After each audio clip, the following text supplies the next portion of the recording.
The reason why Ayanokoji Kiyotaka can master any sport he wants to is because he learned about the fundamental levers that skyrocket progress in any series of biomechanical actions. In this guide, you will learn about specific practical protocols backed by research that facilitate faster learning. Whether you're aiming to refine your football pass, basketball shot, or boxing technique, the principles we will discuss will apply. Additionally, at the end, I will also tell you about 2 behavioral tools that will immediately raise your performance in any physical activity. But before we talk about actionable steps, it is vital to get to know the neuroscience and biomechanics behind all this.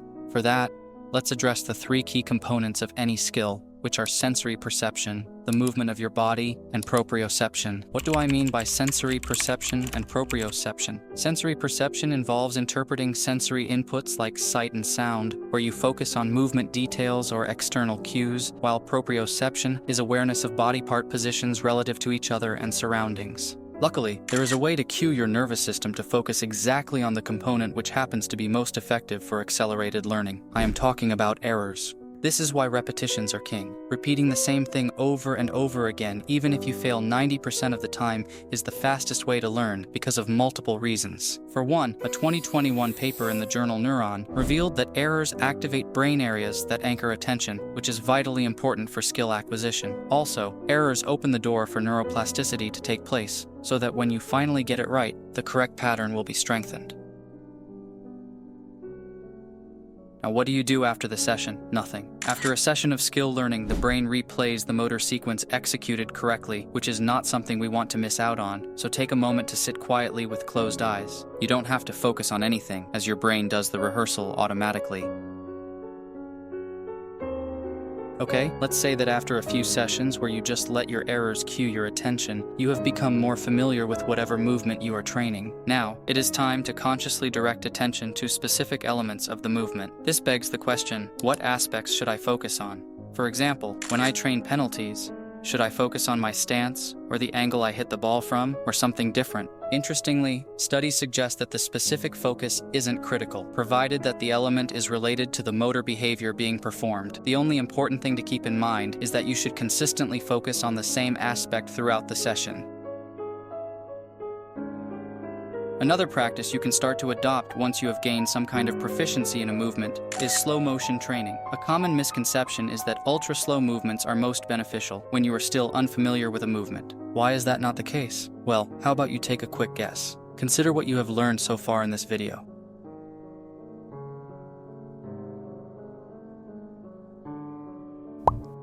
Yes. Very slow movements at the beginning don't allow you to learn more quickly because you generate errors less frequently and therefore neuroplasticity does not occur as much. How should your nervous system know that it needs to adapt if you don't fail?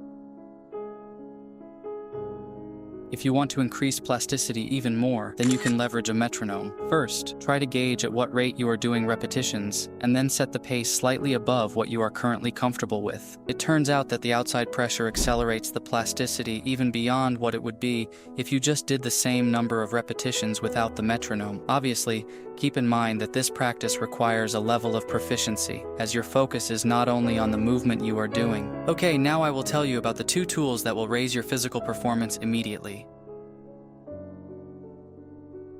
First, if a wide range of motion would be beneficial for the sport you are doing, then incorporate peripheral glances into your warm-up routine. These eye movements will actually increase your range of motion by about 5 to 15 degrees. Without going into detail, this is because of the way that vision and your muscles are represented in your cerebellum.